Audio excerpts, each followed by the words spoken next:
గురించి పని అయిపోయిన వాళ్ళ గురించి నాకు ఎందుకబ్బా మాట్లాడేది? అయిపోయింది వాళ్ళ పని. ఎవరమ్మా అది? మీరు వాళ్ళని అడగాలి కదా, నన్ను అడుగుతారు. అరే ఈరోజు మీరు ఆంధ్ర రాష్ట్ర వ్యాప్తంగా చంద్రబాబు నాయుడు గారు 94 స్థానాలు ప్లస్ అఫ్ కోర్స్ జనసేన అధ్యక్షులు వారు పవన్ కళ్యాణ్ గారు ఇద్దరు కలిపి 99 స్థానాలు అభ్యర్థులు ప్రకటించడం జరిగింది. We're ready. ముందరికెళ్తాం సార్. మీ మీద పదే వైసీపీ వాళ్ళు నాలుగు లోకేష్ గెలిస్తే 6 నెలల తర్వాత కలవాల్సి వస్తాయి. ఇక్కడ సామాన్యులు గారికి అందుబాటులో ప్రచారం చేస్తున్నారు. 4 సంవత్సరాలు 10 నెలలు ప్రజలకు అందుబాటులో ఉంది ఎవరు? నేను. ప్రజలు సేవ చేసింది ఎవరు? నేను. అధికారంలోకి వచ్చింది ఎవరు? వాళ్ళు ఏం చేశారు? అసలు మంగళగిరి వాళ్ళకి చేసింది ఏంటి? నేను సూటిగా ప్రశ్నిస్తున్నా ఈ ప్రభుత్వాన్ని. నేను చేసిన దాంట్లో కనీసం 10% వాళ్ళు చేశారు ప్రజల సేవ. అప్పుడు మాట్లాడే హక్కు వస్తుంది. రెండోది, నేను నివసిస్తుంది ఇక్కడ, నా ఓటు ఉంది ఇక్కడ. వాళ్ళు నా గురించి మాట్లాడే అర్హత ఎక్కడ వచ్చిందని నేను మిమ్మల్ని అడుగుతున్నా. ఎమ్మెల్యే గారి ఇల్లు ఎక్కడుందో మీకు తెలుసండి? మీడియా మిత్రులు మీకు తెలుసా? అదే మన ఇల్లు ఎక్కడుందో తెలుసు కదా. మళ్ళీ థ్యాంక్ యూ. అరే వారు 1 సైడెడ్. ఇంకా డౌట్ ఉందా మీకు? అరే ఎక్కడున్నావు స్వామిను? వారు 1 సైడెడ్. ప్రతిపక్ష హోదా కూడా రాదు ఈ ప్రభుత్వానికి. ఎందుకు మీరు కంగారు పడుతున్నారు? వైసీపీ అధిష్టానం మంగళగిరి మీద ప్రత్యేక ఫోకస్ పెట్టి. అరే ఎన్టీవీ బాగా తెలియాలి వ్యూహాలు ఏంటో. ఎన్టీవీ అన్ని స్టోరీలు తెలిస్తే మీరు చెప్పాలి. అందరూ ఫోకస్ పెడతారు, ఏం చేస్తారు ఇంకా దానికన్నా? నన్ను ఓడించేదానికి అందరు ప్రయత్నిస్తున్నారు. ఇట్స్ ఓకే, చేయనియండి. ఇప్పుడు భారీ ఖర్చు పెట్టి నన్ను ఓడించే బదులు ప్రజలకు అదే డబ్బులు ప్రజల సేవకి, ప్రజల మంచికి ఖర్చు పెట్టుంటే బాగుండేది కదా.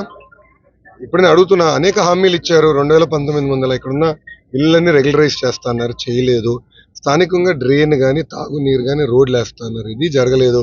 కనీసం జగన్ గారి ఇంటి పక్కన ఉన్న బ్రిడ్జ్ కూడా సరిగ్గా వేసుకోలేకపోయింది ప్రభుత్వం.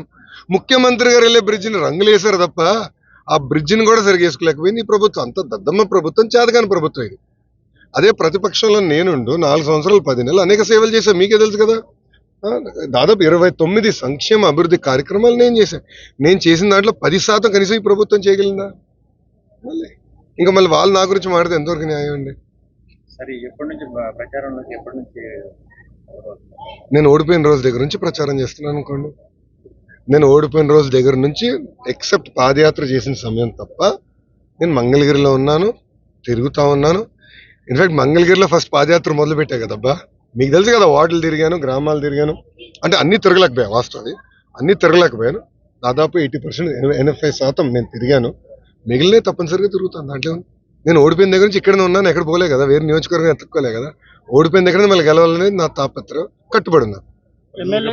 ఎమ్మెల్యే మిమ్మల్ని రెండోసారి ఓడించి ఇక్కడి నుంచి వెళ్తామని చెప్పడం చేశారు మీడియాలో మాట్లాడారు. అది ప్రజలు నిర్ణయిస్తారు కదా, అది ప్రజలు నిర్ణయిస్తారు. మీరే చూస్తారు కదా. ఇంకా 45 రోజులు ఎన్నికలు జరగబోతున్నాయి. గతంలో ఎలా ఉందో అలానే ఉంటుంది. ఎందుకు బాగా చేశాను కనుకనే బాబు గారు డిక్లేర్ చేశారు. మీ అందరూ తెలుసు, మీ అందరు కూడా ఫోన్లు వచ్చి ఉంటాయి అనుకుంటున్నా. ఐవీఆర్ఎస్ ఫోన్ కాల్స్ వచ్చి ఉంటాయి. లోకేష్ పనితీరు బాగుందా బాగాలేదని మిమ్మల్ని కూడా అడిగారు. గన్ ష్యూర్ గా ఈయన కూడా వచ్చి ఉంటుంది, ఆర్కే గారు కూడా వచ్చి ఉంటుంది ఫోన్లు. గ్యారంటీగా ఆయన కూడా ఫోన్ వచ్చి ఉంటుంది. ఎందుకంటే బాబు గారు నియోజకవర్గంలో అందరు ఓటర్లందరికీ వాళ్ళ అభ్యర్థుల గురించి ఆయనకున్న అవగాహన మేరకు అభ్యర్థులు ఎవరున్నారో వాళ్ళు చూసుకుంటున్నారు. దాని వరకు ఆయన ఐవీఆర్ఎస్ ఫోన్ కాల్స్ చేస్తున్నారు. అందరి దగ్గర నుంచి అభిప్రాయ సేకరణ చేస్తున్నారు. నా గురించి కూడా చేశారు. ఆయన్ని చూసిన తర్వాత మనం ఈరోజు ప్రకటిస్తాం జరిగింది.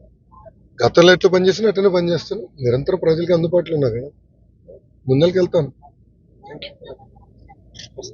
ఓకే, దయచేసి నన్ను అడిగిన ప్రశ్నల్ని మీరు ఆర్కే గారిని అడగాల్సిందిగా కోరుతున్నాను. ఓకేనా?